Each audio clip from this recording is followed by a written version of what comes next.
Muy buenas tardes y bienvenidos un día más aquí a CL Radio New Life. Comienza Cyber Day y vamos a darle ya la bienvenida, como no, a nuestro gran amigo y compañero colaborador de este espacio hacia una cultura de servicios de inteligencia, a Sergio Farra. Sergio, muy buenas tardes y bienvenido a CL Radio New Life.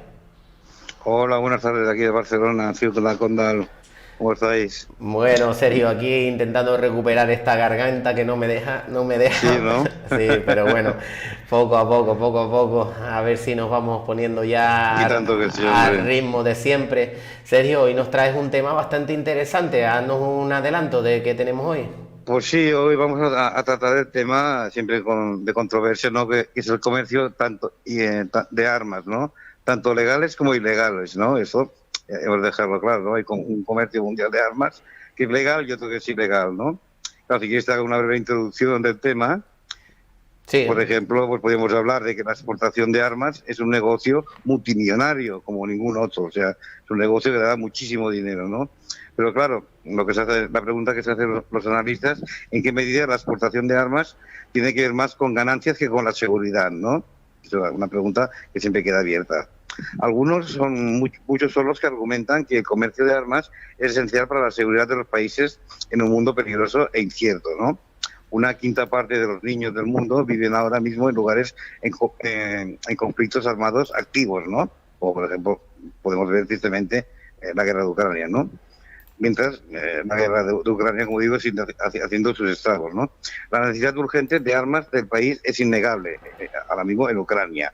Pero, ¿hace el comercio mundial de armas que el mundo sea más seguro o más peligroso? Eso es una buena pregunta, ¿no? Hay que contar que los gobiernos destinan fortunas a la defensa y a los gastos militares. Eso está claro, ¿no? En 2020, con datos de 2020, se gastaron algo menos de 2 billones con B de dólares en todo el mundo. 2 billones, con B.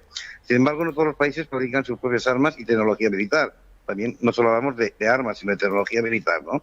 O bien se las compran en otros países, o bien reciben armas en forma de ayuda militar, ¿no? Como lo está haciendo ahora, por ejemplo, Ucrania. Por lo general, estos acuerdos se conocen como transferencias de armas. Aquí, ¿ves? Esta palabra llama mucho la atención, porque es transferencia de armas, nunca es venta de armas, ¿no? Claro, y otros analistas lo consideran como venta de armas con la licencia de los gobiernos, ¿no? Claro, las transferencias de armas, se llaman transferencias, como he dicho, técnicamente, a menos tal y como lo define el SIPRI, que ya explicaremos lo que es, son las que se hacen entre estados, entre un estado y otro, y la transferencia puede ser tanto comercio en el sentido económico de la palabra o un regalo, o sea, las puedes hasta regalar, ¿no? De ahí que no hablamos de comercio per se, digamos, de una venta per se, ¿no? Sino que nos referimos a la transferencia, ¿no? No venta de armas. Cuando hablamos del comercio de armas, solemos referirnos a los países y no a las empresas. Cuidado, esto es importante. O sea, un país ha vendido armas o ha transferido armas a otro país, pero no se nombran las empresas, ¿no? Porque el sector está extremadamente controlado y regulado por los mismos gobiernos, ¿no? Las empresas, este tipo de empresas que fabricantes de armas, por lo general no las regalan, obviamente. Es un negocio, ¿no? Lo hacen con una licencia de sus respectivos gobiernos. Así que, en este sentido, todo el comercio de armas, a las transferencias de armas, están controladas siempre por un Estado. Un sector muy lucrativo para todos en la cadena de ventas. En 2020, con datos de 2020 verificados, las 100 principales empresas de producción de armas y servicios militares registraron unas ventas combinadas de 531.000 millones de dólares. Eso incluye las ventas nacionales dentro del país de origen, ¿no? Pero gran parte de las ventas del sector de armas se realizan a través de transferencias, o con esta palabra transferencia, de armas a otros países. El instituto, lo que decíamos, el CIPRI, es el Instituto Internacional de Investigación para la Paz de Estocolmo, ¿no? Es muy importante en esto que vigila, digamos, estas transferencias de armas, ¿no? Las que puede. Dice que el monto del comercio mundial de armas fue de al menos 118.000 millones de dólares en 2019, un año más anterior, ¿no? Entre 2016 y 2020, los 5 miembros permanentes del Consejo de Seguridad de la ONU, Estados Unidos, Rusia, Francia, China y Reino Unido, exportaron casi el 80% de todas las armas vendidas en el mundo, junto con Alemania. Pero hay un país que sobresale por encima de todos los demás, en lo que respecta a la exportación de armas y tecnología militar, que nuestros espectadores, oyentes, ya están imaginando, que es Estados Unidos. En los 5 años que van desde 2016 a 2020, Estados Unidos acaparó el 37% de todas las exportaciones de armas. Claro, las mayores empresas de armas son de los Estados Unidos, por supuesto. No es de extrañar, pues, que las 5 primeras empresas productoras de armas del mundo, por venta, sean todas estadounidenses. Y en 2022 el negocio está siendo bastante fuerte en el año actual. Claro, eso lleva la influencia de las empresas de defensa a la producción de más armas y, por tanto, a más conflictos en el mundo. Quiere decir esto, contra más armas se venden, más conflictos se pueden hacer en el mundo. Algunos expertos y analistas no les gusta verlo así de simple, pero otros son más, digamos, más críticos sobre cómo las motivaciones del sector de la defensa pueden influir en la política exterior, por ejemplo. Sin duda, es parte del problema en muchos casos. Se trata de acuerdos negociados por los gobiernos para las industrias que se complementan de diversas maneras debido a su sector manufacturero por esos mismos gobiernos, y de los que los gobiernos se benefician tanto directa como indirectamente en términos de creación de empleo, impuestos y varias otras cosas. Esto quiere decir estados que a través de sus gobiernos venden armas a otros estados, pues se benefician de alguna manera, ya lo decimos, a través de impuestos, de puestos de trabajo y otras muchas cosas, ¿no? También se ha apuntado a cambiar el funcionamiento del comercio de armas, por ejemplo, exigiendo más transparencia en las transferencias, o con esta palabra, las transferencias de armas, y mucho más gasto humanitario para contrarrestar sus efectos. La falta de transparencia, porque hay mucha falta de transparencia en este tema, es uno de los mayores impedimentos tanto para responsabilizar a esas empresas como para responsabilizar a nuestros propios gobiernos. Se pidió a varias empresas de defensa estadounidenses, norteamericanas y europeas también su opinión sobre el tema, pero ninguna estuvo disponible para una entrevista. Imagínate, solo la Asociación de Industrias Aeroespaciales y de Defensa de Europa nos envió una declaración, ¿no? A la pregunta de si las empresas de defensa se benefician excesivamente de los conflictos en el mundo, esta Asociación de Industria Aeroespacial y de Defensa comentó que la principal misión de nuestra industria es ayudar a proteger la paz y la estabilidad en Europa. La libertad y la democracia no pueden darse por hecho. Es más o menos lo que estamos viviendo ahora mismo en esa triste guerra de Ucrania, ¿no? Tienen enemigos y, como ha demostrado la historia, estos enemigos a veces no tienen escrúpulos para hacer uso de la fuerza. Y claro, estamos hablando del siglo XXI, tristemente, donde todavía pues, se utilizan muchas armas y que es un gran negocio. Sí, sí. Esto sería a nivel de introducción, ¿no? Para meternos un poco en el tema. Sí, sí, sí. Bueno, un poco la introducción, la verdad que totalmente de acuerdo con lo que nos acabas de comentar, Sergio. Sí, un gran negocio, un gran negocio, un gran negocio. Un gran negocio, Sergio. Hay un dato que seguramente te llame mucho la atención, pero por ejemplo, la industria de defensa española mueve más de 6.000 millones de euros. Pues sí, sí, sí.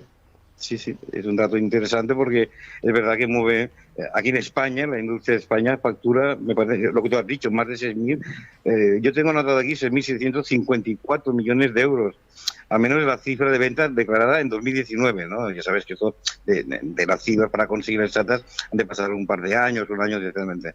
Por las compañías que operan en España, la mayor parte de esos 5.575 millones se debieron a las exportaciones y otros 1.079 millones corresponden a las ventas del Ministerio de Defensa.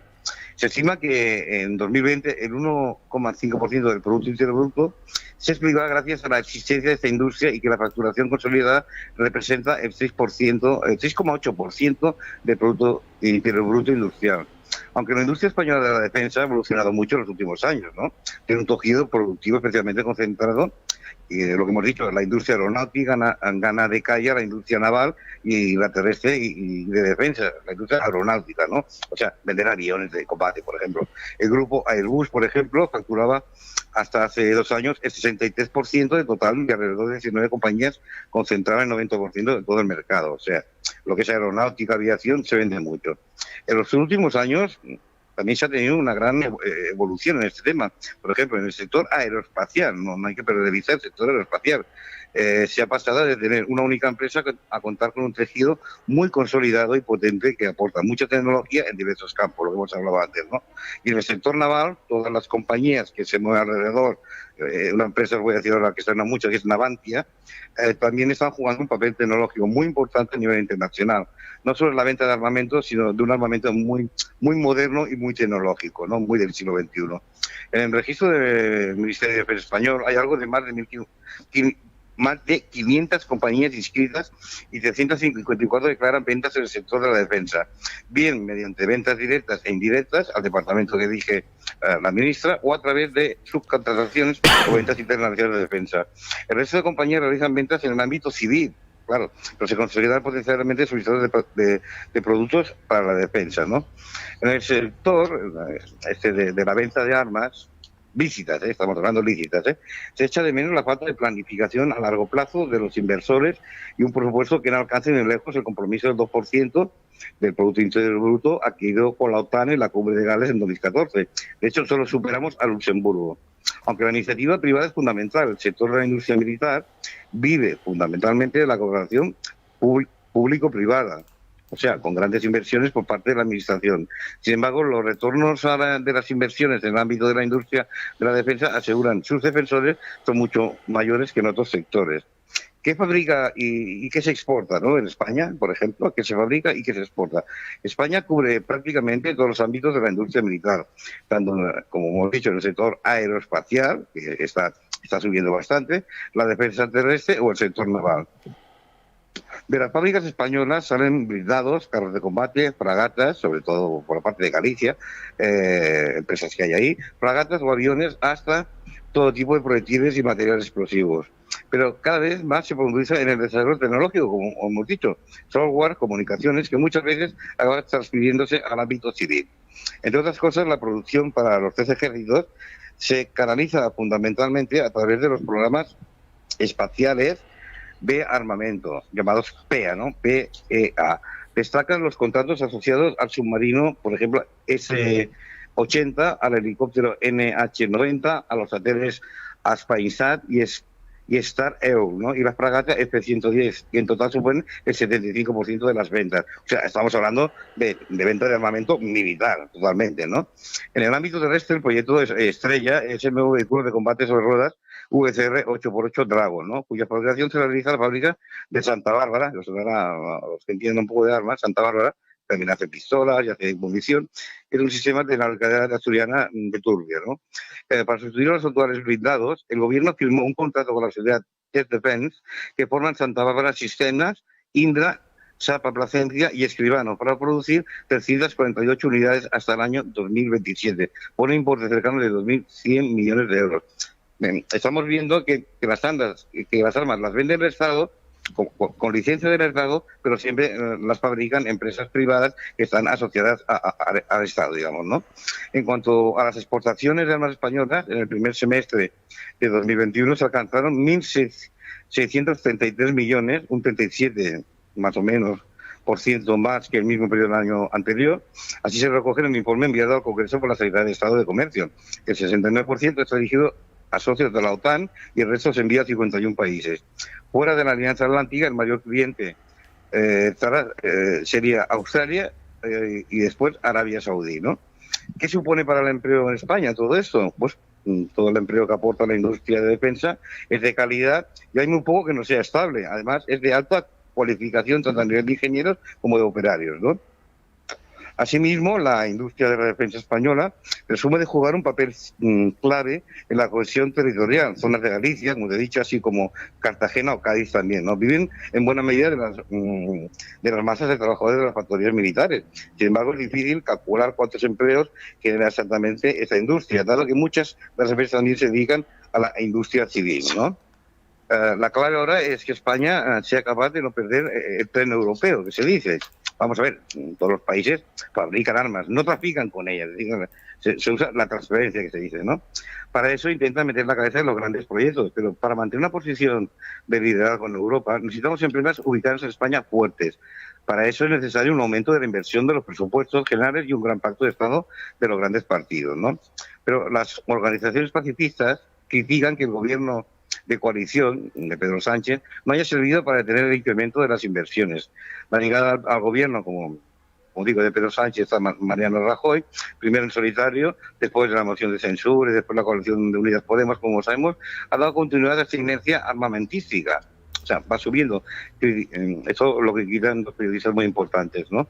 Que son del Centro de Estudios para la Paz, en un informe sobre el gasto militar en España. De hecho, los dos gobiernos presididos por Sánchez hasta la fecha han consignado 17.300 millones a inversiones en nuevas armas. Ahora, bajo el eufemismo programas especiales de modernización. Claro, a todas esas cosas se le pone un eufemismo, ¿no? No vendemos armas, sino que tenemos un programa especial de modernización, incluso en un contexto de crisis sanitaria y como la actual que hemos pasado, ¿no? Recientemente el Consejo de Ministros ha dado luz verde al propuesto de casi 2.000 millones de euros para sumarse al proyecto de Eurodrone. O sea, ya entramos en los drones, ¿no? Digamos que es mucha más tecnología que ya el típico armamento. El programa para un avión no tripulado que se desarrolla junto con Alemania, Francia e Italia, y en el que están implicadas Airbus, Dassault y Leonardo. En total, 1.739 millones irán a las fases de desarrollo y producción para el apoyo logístico, ¿no?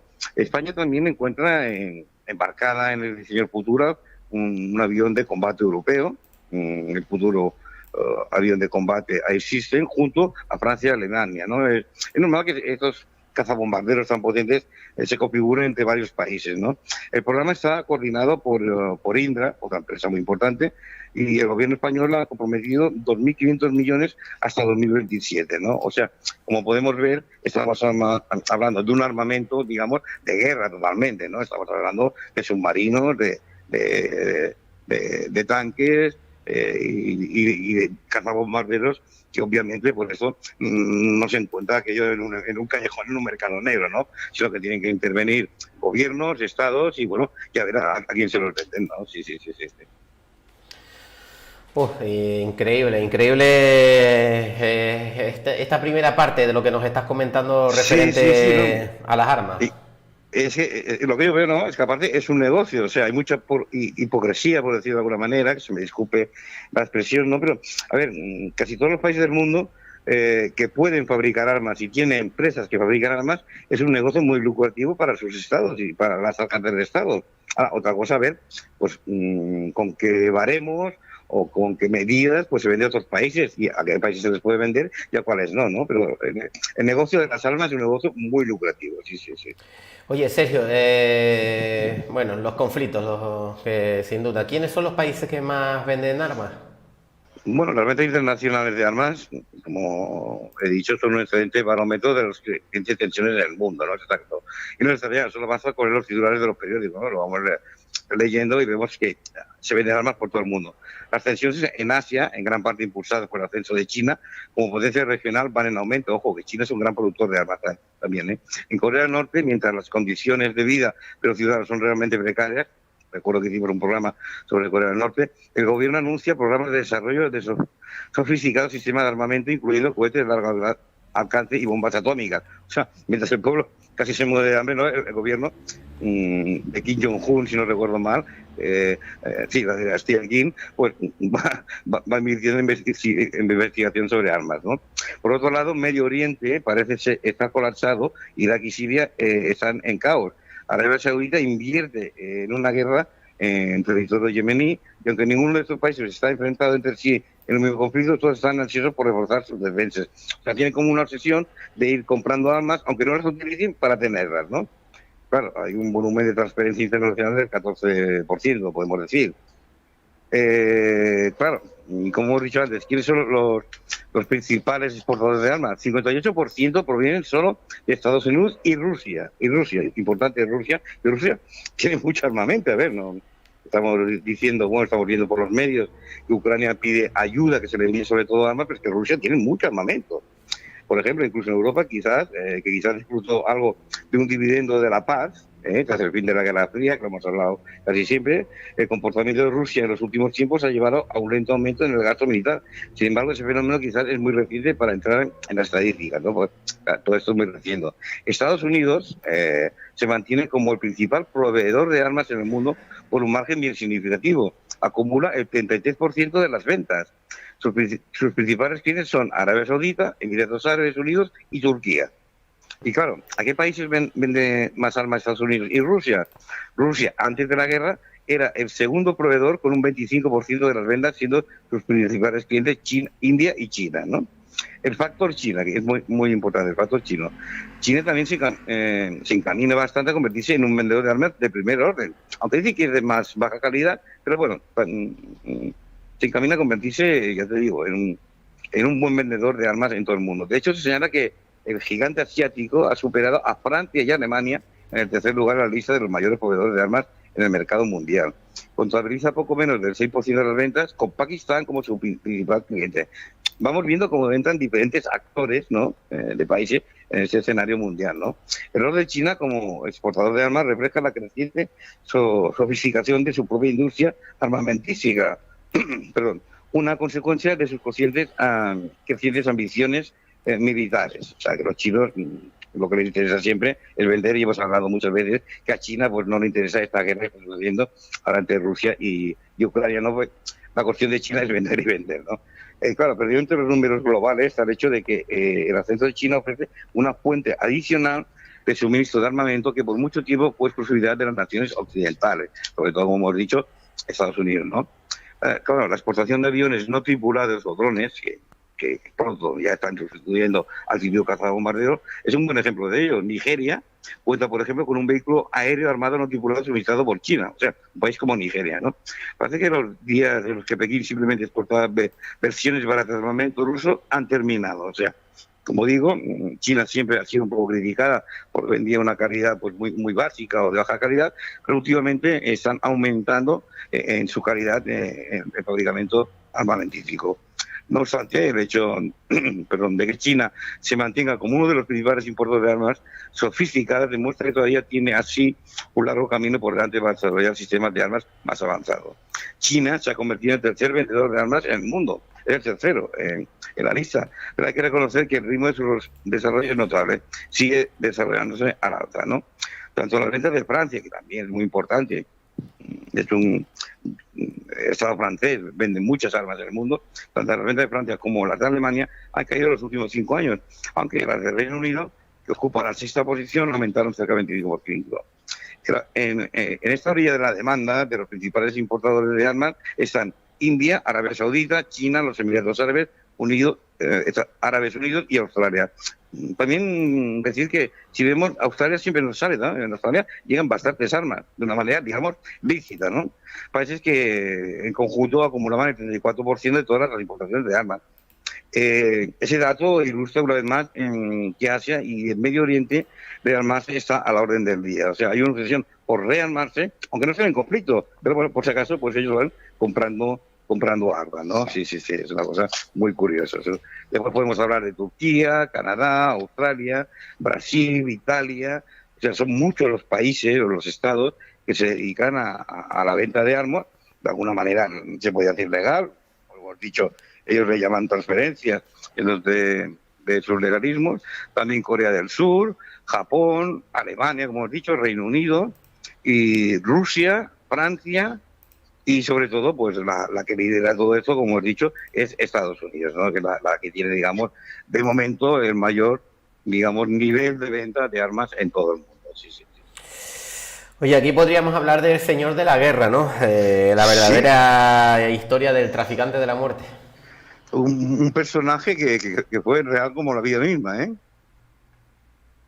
Es la verdadera historia del traficante de la muerte, que le llamaban. O sea, desde 2010 el ruso Viktor Bout permanece en una cárcel estadounidense, está en una cárcel norteamericana, cumpliendo una condena de 25 años tras ser grabado y detenido en 2008 en Tailandia, acordando una venta por supuestos miembros de la guerrilla colombiana de las FARC, que eran en realidad agentes enmascarados. Vale, ese traficante de armas, que lo llaman el traficante de la muerte, es el apodo que recibe en el mundo anglosajón, y incluso inspiró una película y todo, Ese hombre es un exmilitar de la antigua Unión Soviética, lo hablamos, la antigua Unión Soviética, y este hombre, Bout, es un brillante y autodidacta emprendedor que aprovechó los años de la transición de Rusia, lo hemos hablado muchas veces, y ahora aquellas armas que llegaron después de la disolución de la URSS, para hacer fortuna importando productos nunca vistos en su país. O sea, sería una especie de oligarca que dedicamos un programa, ¿no? O una especie de supermillonario, ¿no? Pero ese hombre se dedicaba a las armas. La globalización le permitió dar unos cuantos pasos más en su ambición empresarial. Era un hombre muy fanático de África, donde transportaban animales salvajes y concluían relaciones en Dubái y Afganistán, ¿no? A los 25 años, fíjate tú, a los 25 años ya era millonario y a los 30 poseía un imperio. Habla hasta 10 idiomas, incluido el esperanto, con tal de poder comunicarse con sus socios. Es un hombre muy implicado en este negocio de las armas, ¿no? Normalmente, obviamente, ilegales, ¿no? Perdón. Se considera una víctima, él mismo, se considera una víctima del Imperio Occidental y de sus medios de comunicación. Bueno, esto es muy discutible, ¿no? Alguien que paga los prejuicios que relacionan a los rusos poderosos con la mafia, ¿no? Lo que decíamos, los oligarcas, los verdaderos multimillonarios rusos, ¿no? Pero lo cierto es que tampoco parece satisfacer un documental que le hicieron en el que su compatriota Maxim Podolsky refleja un parte de su personalidad completamente inédita que intenta, dice el director de Vanity Fair en Moscú, eso es el mito en torno a él. Cuenta que este hombre tenía, el señor de la guerra tenía un lema. El lema es que si, sobre todo en África, él se movía mucho por África, pues sabe que hay muchos conflictos tribales incluso, y tenía un lema: si la mitad de un país está armado, el negocio está en armar a la otra mitad, ¿no? O sea, una cosa que tenía él muy clara, ¿no? Además de misterioso hombre de negocios, Bout era en su momento de libertad, un vídeo aficionado compulsivo que grababa cada uno de sus pasos, o sea, iba grabando sus pruebas, ¿no? Y con eso un sinfín de fiestas, regadas de vodka, acompañado de un estable círculo de familiares y amigos. O sea, lo típico de esos clanes mafiosos, ¿no? Que son muy ostentosos, ¿no? Rutas turísticas por Angola y Ruanda, etcétera, etcétera. Era un hombre, digamos, como un buen oligarca ruso, pues que aparte de ganar muchos millones de dólares o de euros, pues también le gustaba hacer un poco como los narcotraficantes, ¿no? Un poco de eso, yo soy y todo eso es lo que tengo, y si quiero montarme una fiesta de $100,000, pues me la monto y ya está, ¿no? De todas maneras, aunque se asegura que diplomáticos rusos presionaron para la detención de este hombre, de Víctor Bout, en Tailandia, para evitar su extradición a Estados Unidos. Claro, los rusos lo querían para ellos, ¿no? El apoyo del gobierno de su país ha sido desde entonces prácticamente nulo. O sea, de apoyarlo, eso suele pasar, ¿no? Al principio a este hombre o a cualquier otro que se llegue a estos temas ilegales, de tráfico de armas o tráfico de drogas, igual, digo, solo igual, su propio país lo apoya, pero claro, cuando lo cogen ya se deshacen de él, ¿no? Porque alguien como Vladimir Putin se demostraba actitud beligerante, no a intervenir porque estás ahora por el trato recibido a uno de sus ciudadanos, ¿verdad? O sea, el mismo Vladimir Putin en su momento, antes de estallar esta triste guerra, pues ni siquiera lo nombró a este hombre, al señor de la guerra, ¿no? O sea, como diciendo, bueno, pues si te han pillado mala suerte, aunque muchos cuentan que, bueno, que también tenía que dar una especie de impuesto, digamos, al gobierno ruso mientras le dejaran sacar armas de Rusia, ¿no? Muchas palabras en privado, pero poco apoyo concreto. Algún miembro del gobierno ha declarado públicamente su disgusto ante la situación en varias ocasiones, pero no se confía en que vaya a reclamar ya nada a estas alturas. Al tiempo que recuerda que su marido, solo dice su mujer, fue condenado a mínimo de años que posibles para los delitos que se le imputaban, ¿no? Me tenéis que perdonar que yo también estoy un poco tipado, ¿eh? Sí, ya te estoy viendo. Bebe agua, ¿eh? Bebe agua. Sí, que sí. Te veo que te vas a poner como yo enseguida. ¿Cómo estamos? ¿Cómo estamos? Claro, pero todo esto se ha convertido un poco de leyenda, ¿no? Su negocio se basa en lo que hemos hablado en muchos programas. Al colapso de la Unión Soviética, la Fuerza Aérea Rusa era una situación de desamparo financiero para el mantenimiento y combustible de sus naves, frente a lo cual este hombre, el señor de la guerra, el PAT, ya se había puesto a trabajar por cuenta propia. Poco después estaría comerciando armamentos restantes del bloque comunista, antiguos clientes como dictadores, guerrillas, como he dicho, y gobiernos inestables en África, Colombia y Asia. Como hemos dicho, pues, lo detuvieron por vender armas a las FARC, ¿no? A las guerrillas colombianas, ¿no? Sus primeras entregas de armas conocidas las hizo en 1992, o sea, esto ya tiene años, a la Alianza Norte de Afganistán, ¿no? O sea, era capaz de vender, por ejemplo, un reactor MiG-21, un talibán, interceptó un avión de carga suyo 3 años más tarde, el cual transportaba millones de cartuchos destinados al gobierno de Kabul, ¿no? Por eso vendía mucha cartuchería también, porque claro, si tú vendes armas, has de vender la munición también, porque claro, entonces el arma no servía para nada, ¿no?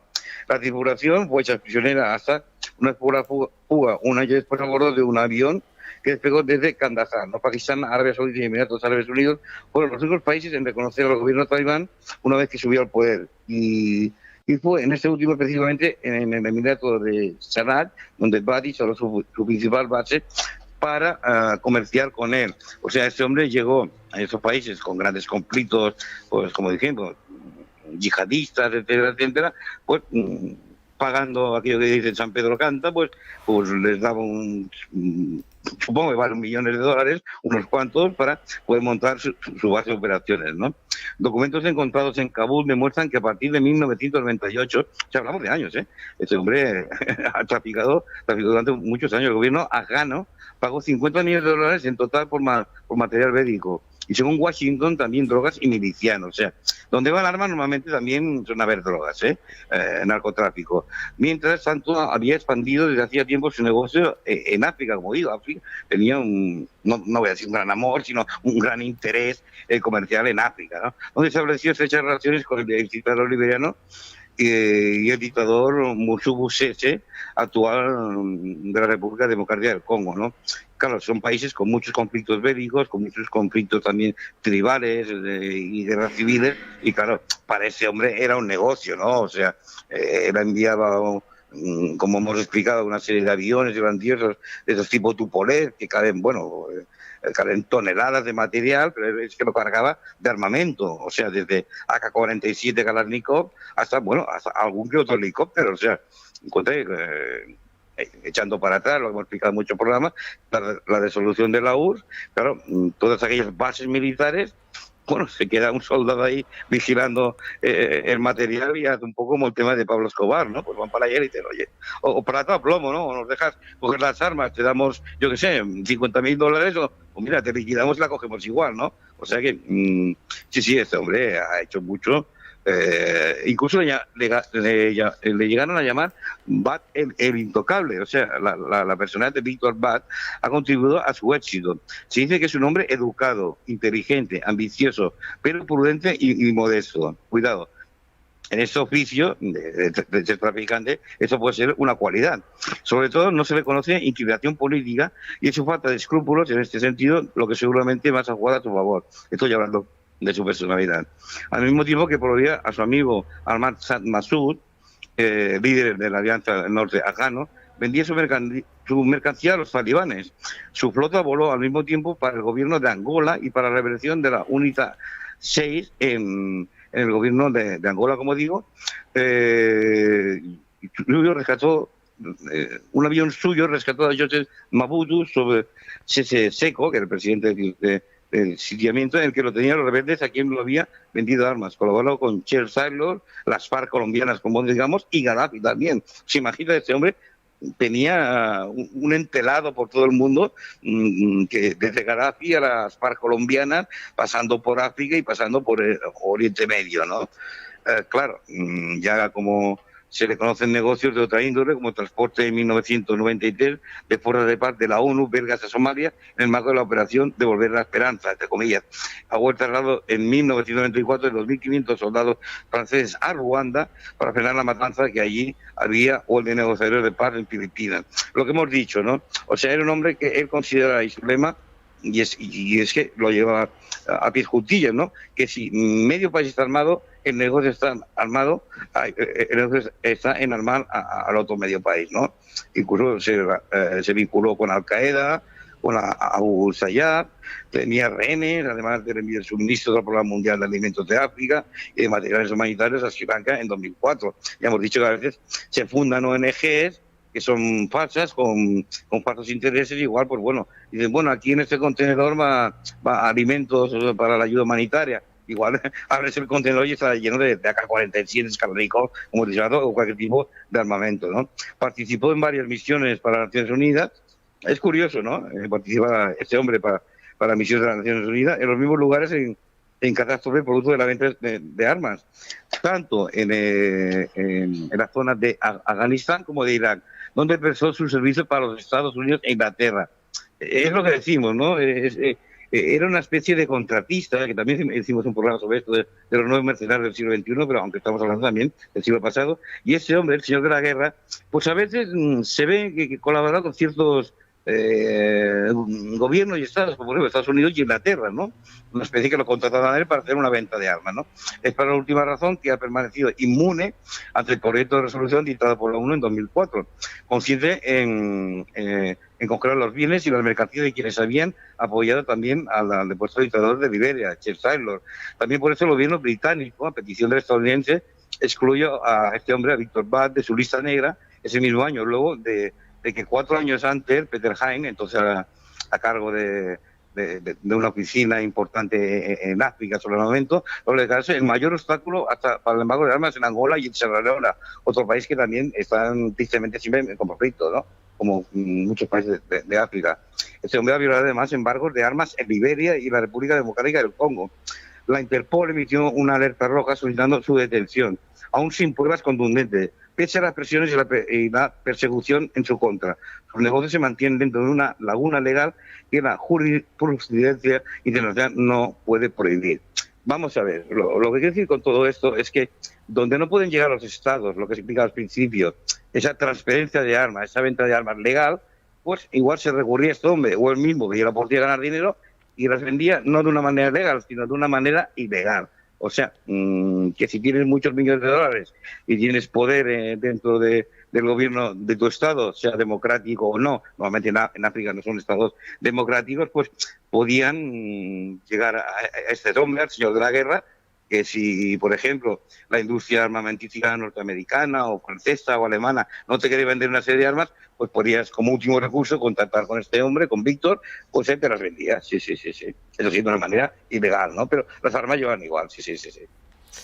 Vamos, el señor de la guerra, casi nada. Vaya personaje. El señor de la guerra, porque claro, es que alimentaba todas las guerras que estaban desahuciadas, digamos, que nadie quería vender al enemigo, pues él lo hacía, aplicando aquel lema tan famoso de él: si medio país está armado, el negocio está en armar al otro medio país. Sí, eso lo tenía clarísimo, ¿no? Sí. ¿Muchos señores de la guerra hoy en día? ¿Perdón? ¿Hay muchos señores de la guerra hoy en día? Los hay por el mundo, lo que pasa es que, claro, no sé si deben estar identificados o no, pero me consta que la venta ilegal de armas, o sea, si la legal es un gran negocio, la ilegal todavía es un negocio más posible, da mucho más dinero, porque claro, queda eximido de impuestos, etcétera. O sea que todavía sí que hay señores de la guerra deambulando por el mundo, tristemente, y bueno, pues sobre todo en países pues ya más apartados o de poco interés internacional, por eso se movía mucho por África, por algunos países, pues digo, de la zona arábiga, etcétera, ¿no? O sea, países a los cuales se les niega, por ejemplo, la simple compra de fusiles de asalto, pues por un precio, bueno, acordado, pues se lo podía suministrar, sí. Bueno, pues casi nada. La verdad que hoy parece que vivimos en un mundo seguro, ¿no? Y a veces estamos rodeados por unas sombras, aquellas grises que digo siempre yo, ¿no? Que no siguen a ver, pero que están. Tú, como siempre, nos traes temas interesantes aquí, Sergio, así. Bueno, ¿qué es lo que está pasando ahora con Ucrania? Cuidado, a ver, ¿qué pide el presidente ucraniano? Que le vendan armas. Lo estamos viendo cada día en las noticias, ¿no? Pero claro, le están vendiendo de una manera, digamos, a nivel de transferencia, como he dicho antes, de una manera legal. Pero claro, también a ver qué tipo de armas le venden, o sea que Rusia, pues claro, se lo tomen muy a mal, que Rusia, no hemos de olvidar que es un gran fabricante y proveedor de armas también, cuidado. Entonces, es una cosa que se ha de tratar mucho entre algodones, ¿eh? Sí. Sergio, para ir finalizando el capítulo de hoy, bueno, haznos un resumen del tráfico ilegal de armas.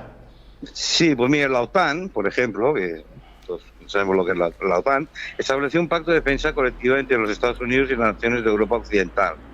Ha ampliado posteriormente para incluir a los gobiernos simpatizantes de Europa del Este. O sea, muchos países de Europa del Este pues querían entrar a la OTAN, como por ejemplo en Ucrania también, cosa que por eso está la guerra, ¿no?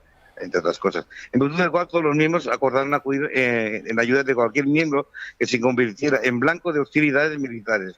La URSS, fíjate tú qué dato, la URSS, la antigua URSS, la actual Rusia, respondió en 1955 con la creación del Pacto de Varsovia, un acuerdo equivalente entre la URSS y sus aliados de Europa del Este. La alianza de la OTAN fue invocada en numerosas ocasiones durante la Guerra Fría, ya que la cooperación y coordinación de todos los Estados miembros era crucial para ponerse a la amenaza que representaban los miembros del Pacto de Varsovia, ¿no? Igual que había una OTAN o del Atlántico Norte, había un Pacto de Varsovia pues que defendía a los países del este, digamos, ¿no? Y claro, volvemos otra vez a la palabra transferencia ilegal de armas. Ahora hablamos de transferencia ilegal, ilegales de armas, ¿eh? La venta, compra y transporte de tecnologías y productos militares fuera de los mercados formales, la ley y las políticas del mundo, es uno de los elementos más grandes de la economía mundial o global, ilegal, oculta. O sea, está muy oculto este mundo de la venta ilegal de armas, de guerra estamos hablando, ¿eh? No estamos de... Bueno, sí que venderán armas cortas y tal, pero no es la típica pistolita que se pueden vender en un barrio marginal, ¿no? El término comercio ilícito de armas se refiere a aquellas transferencias, insisto en la palabra transferencia, no venta, que no están autorizadas por uno o ambos estados interesados en estas ventas. Como hemos dicho, pues el señor de la guerra trataba este tema. Cuando un estado consideraba, pues, por ejemplo, Estados Unidos, por un ejemplo, que es el mayor proveedor de armas en el mundo, consideraba que no se debía vender, pues Angola, por ejemplo, o a Sierra Leona, pues entraban estos señores de la guerra, que no era el único, este tal Víctor, como tú dices, han habido muchos y hay algunos también, pues entraban en el escenario de estas personas que las vendían de contrabando, ¿no? Para hablar claro. Y que se hace en violación de la legislación de cualquiera de las partes interesadas. La mayoría de las veces, el destinatario del transporte de armas está prohibido adquirir las armas a través de canales jurídicos, es decir, estados que están sujetos a sanciones del Consejo de Seguridad de la ONU, a embargos regionales y subregionales, ¿no? Por ejemplo, imagínate que intentas vender armas a Cuba, primero que igual no la puede pagar y segundo que está prohibido, ¿no? Bueno, prohibido por Estados Unidos y sus aliados. Actores no estatales, movimientos insurgentes, grupos rebeldes, esto es lo que está prohibido vender, esto es lo que hacía el señor de la guerra, por ejemplo, a movimientos insurgentes, grupos rebeldes, criminales o ciudadanos que no pueden obtener licencias de armas. O sea, imagínate, hay países pues que un ciudadano pues, no puede obtener una licencia de armas, pues va al mercado ilegal de armas, ¿no? Sin embargo, la línea entre ofertas de armas lícitas e ilícitas es a menudo muy tenue, ¿no? Lo que decimos, la Comisión de Desarme de las Naciones Unidas define el tráfico ilícito, o sea, el ilegal, de manera más amplia como el comercio que es contratado a las leyes de los estados y o al derecho internacional.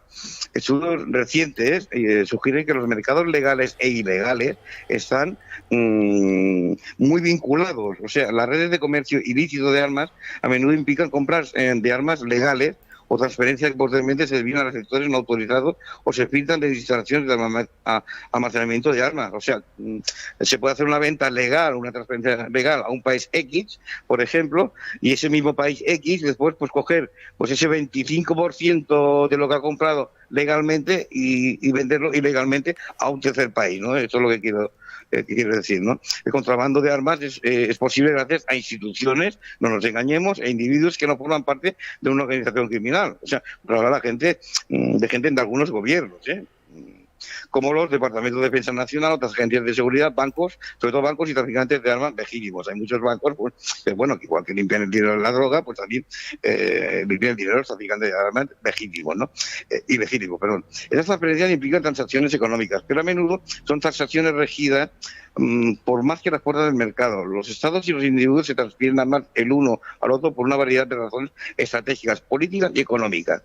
Porque, claro, cuando tú quieres armar, por ejemplo, y ya viviendo pues, de servicios de inteligencia, por ejemplo, y eso pasó mucho en los 80 con Centroamérica, la CIA estuvo mucho por Centroamérica, pues bueno, que Estados Unidos no vendía directamente las armas a la cuenta nicaragüense, por ejemplo, sino que pues cogió un intermediario que se las vendía a través... pero que no representa a Estados Unidos, lo que decimos, ¿no? Toma eso y se lo vende a fulanito, o sea, intermediario, ¿no? El comercio ilegal de armas se divide en dos categorías, los mercados negros y el mercado gris. El mercado negro en armas es conducido exclusivamente por individuos, personas y compañías privadas fuera del alcance de la industria o del control del Estado. O sea, hay compañías o personas, como es el señor de la guerra, que no son controladas por el Estado. Las transacciones del mercado gris son hechas por o con la complicidad de los organismos nacionales. O sea, aquí sí, el mercado gris son hechas por Estados, ¿no? Aquí hay unos pormenores, ¿no? Las autoridades políticas suelen hacer la vista gorda ante el tráfico de armas o facilitar intencionalmente el flujo de armas de sus apoderados o aliados. Las transacciones dentro de este ámbito son encubiertas y no están sujetas a procedimientos comerciales lícitos, licencias oficiales de explotación, certificación de usuario final o divulgación de entrega. Cuidado, cuando se vende un arma, desde un arma corta, una pistola, hasta un helicóptero de combate, hay una serie de licencias oficiales, certificados, vamos, bastantes, ¿no? Pero claro, si quitas toda esa burocracia, pues bueno, digamos, el armamento puede llegar igual saltándose todo este protocolo, ¿no? Las operaciones de contrabando de armas llevadas a cabo por servicios de inteligencia a grupos insurgentes, lo decimos, la CIA, por ejemplo, en los años 80, en Centroamérica, y otros tipos de aliados, han sido históricamente una fuente importante de armas ilícitas. Durante la era de la Guerra Fría, piensa que todo viene de la Guerra Fría, de la auténtica Guerra Fría, desgraciadamente, ¿no? La que comienza después de la Segunda Guerra Mundial. La utilización de las transacciones comerciales de armas como instrumento de las políticas extranjeras de las superpotencias por una de las características que definen al mercado. Se entregaron armas a terroristas y grupos rebeldes involucrados en guerras en todo el mundo. La lista de destinatarios incluye grupos como Etiopía, Afganistán, Angola, Camboya, Namibia, Mozambique y Sudáfrica. Yo recuerdo Camboya, leí un artículo como yo que estaba, yo recuerdo más, el Mer Rojo, que controlaba la parte de Camboya, y claro, pues esta gente, pues sin el permiso del gobierno de Camboya, pues tenía que comprar las armas en el mercado negro, porque eran una guerrilla, ¿no? Eran consideradas una guerrilla, que al final me parece acabarán controlando el país, ¿no? O sea, podemos ver que todo eso no es a nivel, pues bueno, vendemos a los de siempre, no, eso se mueve por todo el mundo, independientemente que sea Indochina, que sea Asia, que sea África, que sea Centroamérica, esto desgraciadamente se mueve por todo el mundo. Uno de los casos más famosos de venta de armas grises fue el plan de armas para rehenes, entrecomillado, llevado a cabo por miembros de la administración del presidente de Estados Unidos, Ronald Reagan, allí por 1980, ¿no? Involucró las operaciones de venta de armas encubiertas del gobierno de Estados Unidos a Irán, lo que le llaman el Iran Gate, ¿no? Entre las líneas, en 1985 se enviaron armas, incluyendo 1.000 misiles remolcadores de los Estados Unidos para asegurar la liberación de 7 ciudadanos estadounidenses que fueron secuestrados en 1984 y 1985. Esto lo recuerdo yo, por la organización de Hezbollah. Las ventas eran ilegales bajo los estatutos de Estados Unidos y contradecían la política propia de la administración Reagan de no negociar o tratar con terroristas, igual que el Estado de Israel, ¿no? Que nunca dice no negociar o tratar con terroristas, pero eso, cogen intermediarios que hacen el trabajo sucio, es lo que decimos, ¿vale? Nosotros no nos vamos a implicar directamente, la administración norteamericana, por ejemplo, no se va a implicar, pero bueno, vamos a contratar a través de nuestros servicios de inteligencia, la poderosa CIA, que tiene, como hemos dicho, grandes recursos y infinidad de dinero para moverse, entonces pues pueden hacer este tipo de operaciones que le llaman encubiertas y bueno, pues solucionar las cosas de otra manera, ¿no?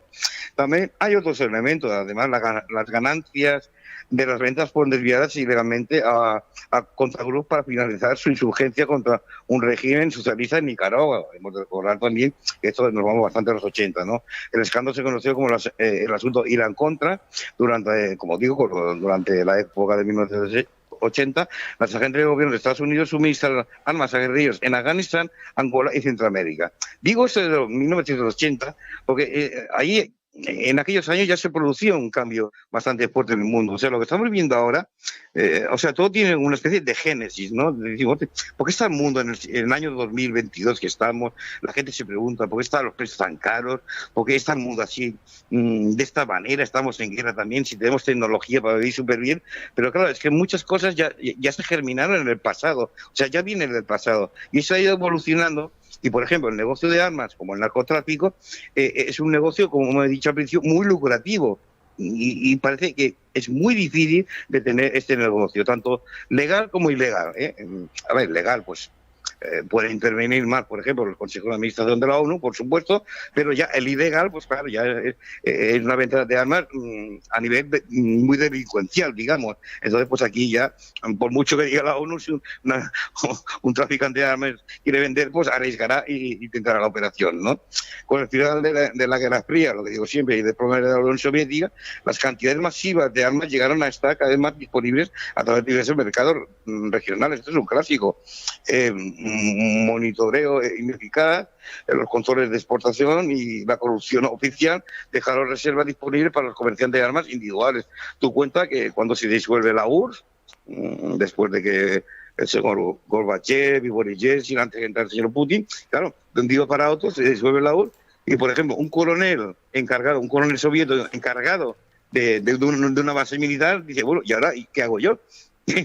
si me han disuelto el país, o sea, ya no pertenezco a la Unión Soviética, pues oye, se conoce que muchos oficiales, altos cargos militares de la ex-URSS dijeron, hombre, he de ganarme la vida, y no se hace nada más, pues mira, se dedicaban también algunos al tráfico de armas, no sé si. Después de 1989, el atractivo de la ganancia económica sobrecogió efectivamente las provocaciones de seguridad del comercio internacional de armas. Claro, llega un momento que tantas armas ya generan un problema internacional, cuidado. Estamos hablando no solo de armas de mano, estamos hablando pues de helicópteros, estamos hablando incluso de misiles, o sea, armamento bastante potente para uso militar y de guerra, ¿no? Las consideraciones económicas y políticas internas de los productores llevaron cada vez más armas modernas al mercado. Claro, se va modernizando. La práctica del tráfico de armas ha sido impulsada principalmente por el lucro, o sea, por el dinero, no por consideraciones de seguridad o políticas. O sea que podemos llegar a la conclusión que a veces se arman a países o se venden a países con falsa información. Oye, es que os podía atacar X país, no sin nombrar ninguno. El país X os puede atacar y, oye, pues mira, os proponemos ese tipo que os arméis por si acaso. Bueno, pues si tienen dinero lo pagan, ¿no? Sí. Es un mundo bastante complejo esto del tráfico de armas, sí. Muy complejo, Sergio, muy complejo. La verdad que como siempre tú simplificándolo prácticamente sí, intento simplificar, una hora. hay una información, vamos, increíble, sí. Pero que eso, digamos, esta génesis ya está de después de la Segunda Guerra Mundial, cuando andamos en la Guerra Fría, ya hay venta ilegal de armas. Lo que pasa es que en los años 80 esto se puso de una manera muy exponencial, bueno, hasta nuestros días, ¿no? Porque la gente se hace preguntas y es normal, ¿no? ¿Cómo es posible? Y a veces me pregunto, la gente, ¿cómo es posible que en el siglo XXI, en el año 2022, todavía estemos con guerras y a la gasolina está a estos precios, que la comida está súper cara? Claro, la gente se hace preguntas y a veces las respuestas pueden estar en esta zona gris que vivimos del mundo, ¿no? Sí. Desgraciadamente, sí. Bueno, Sergio, llega el final del programa. ¿Alguna cosita que añadir antes de finalizarlo? Pues sí, pues como digo, desgraciadamente el comercio de armas pues es muy lucrativo y alimenta a veces pues incluso puede llegar a cambiar, ya te digo, en países más vulnerables, por decirlo de alguna manera, un cambio político que puede beneficiar a otros países y a otros no. A veces pues con operaciones encubiertas de servicios de inteligencia muy potentes. Y a veces, pues bueno, por decisión propia, porque dan un golpe de Estado en según qué países y mira, y cambian. Lo desgraciado es que siempre, lo que decimos, siempre paga el pueblo más débil. Sí.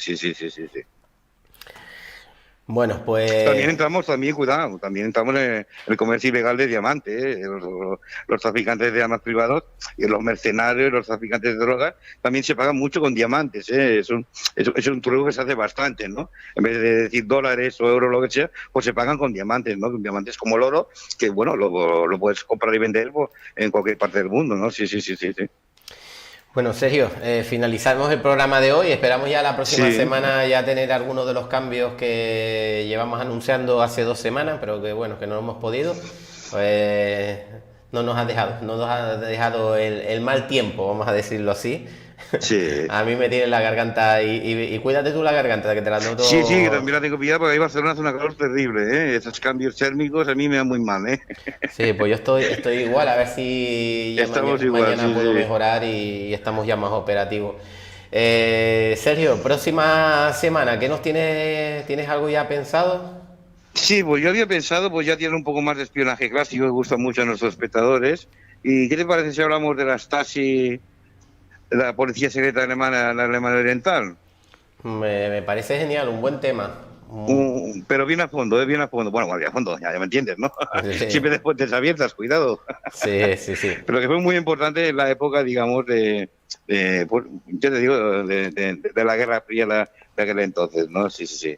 La Stasi, la policía secreta, la temida policía secreta de Alemania Oriental, ¿no? Y por ende de los países del este, sí. Es un tema que creo que puede gustar mucho a la gente y a los aficionados al espionaje y servicios de inteligencia. En estado puro. Perfecto, Sergio, pues lo hacemos así. Próxima semana ese programa. Y nada, ¿qué te digo? Gracias por, como siempre, por estar una semana más con nosotros aquí, compartir, pues en este caso, el tráfico ilegal de armas, un tema bastante interesante. Mucho, sí. Y que volveremos a tocar seguramente más adelante, que no Sí, porque quedan muchas hay cosas. muchos matices, sí, sí, en este mundo tan complejo y tan abstracto que está reconfigurándose, como digo, vamos, el mundo está cambiando, la gente se hace preguntas, el pueblo se hace preguntas, pero claro, a veces las respuestas son difíciles de encontrar, ¿eh? Sí, sí, sí, sí. Sí, de todas maneras, Sergio, ya te adelantaré, ya te lo comentaré por privado. Se me ha ocurrido una cosa, ¿te acuerdas que habíamos hablado de los de las mesas redondas? Pues Sí, tengo sí, ya algo en mente, a ver qué te parece. pues sí, sí, No a lo mejor para la próxima semana, que ya tienes más o menos eso enfocado, sino sí. para la siguiente, o dentro de 2 o 3 semanas que podamos hacer una mesita redonda. Cuando tú quieras, será un placer siempre intervenir en una mesa redonda, de verdad que sí, de verdad que sí, sí, sí, sí. Vale, perfecto. Pues amigo, ¿qué te digo? Nada, un fuerte abrazo, gracias por haber estado hoy con nosotros aquí y te esperamos ya muy pronto aquí en CL Radio New Life. Pues gracias a ti, gracias a todo el equipo y sobre todo a los oyentes que nunca me fallan. Un fuerte abrazo para todos de Barcelona, ¿eh? Venga, un fuerte abrazo amigo, hasta Hasta luego. luego, hasta luego. Hasta luego.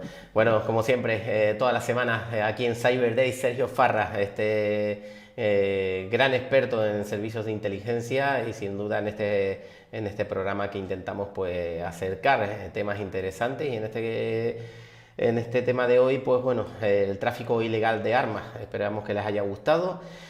Nosotros no nos vamos, hoy teníamos pensado el programa Jueces y Fiscales, pero bueno, por diferentes motivos nos tenemos que ir un poquito antes hoy.